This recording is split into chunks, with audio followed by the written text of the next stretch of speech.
YouTube, what's up?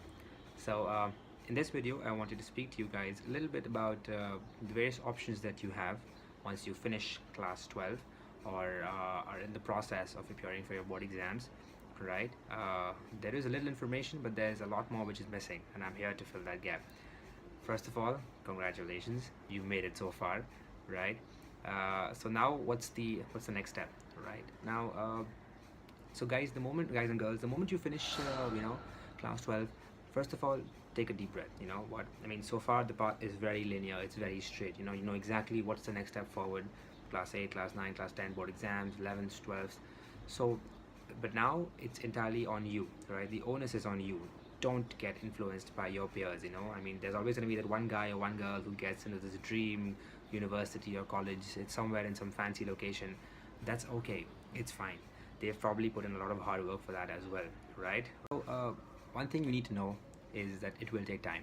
It's not going to be an overnight switch where you suddenly know what you want to do, right? It's a process, and here are a few tips to make that process easier, right? So first thing you need to keep in mind, guys, is all my tips. You have to understand the fact that you have value right now. You might think you're just 17, 18, you're just finishing school. What is that I can provide to the world out there? But trust me, there is so much you can do. More importantly, with these points which I'll tell you right now, there's so much value you can get from it as well, and which will help you grow a lot as a person, right? Number one, volunteer, right? Spend some time with the closest NGO, the closest social groups, go to an old age home, go to the underprivileged kids, spend some time with them. It will really help you expand your horizons, and you will think, wow, this is the way they actually live, this is the way their actual life works, and you're so lucky that you don't have to live that life, right? Number two, it, speak to your parents. If there's any family member of yours who has a well-established company or a business, see if you can spend some time to work with them. Shadow them, see what they do, see how they start their day, and just because that'll be one particular field, right, which they're an expertise in, and you get hands-on direct experience with them. That'll be a lot of information for you, right, in terms of if this is a field that you want to pursue in, right? And of course it's really fun working with family members as well, because they're not going to be really mean to you, right, and they will teach you, and they'll be very patient with you, right, while you're learning, right? Cool. And number three, travel, right? It's a great thing which you can do, and it's a very underappreciated form of learning or getting knowledge.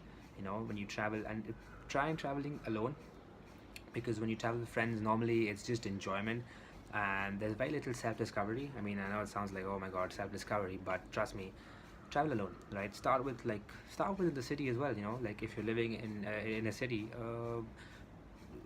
take a cab or take a train and go to the farthest end of that city and just see, like what it is, what goes on over there, how different it is from your part of the city.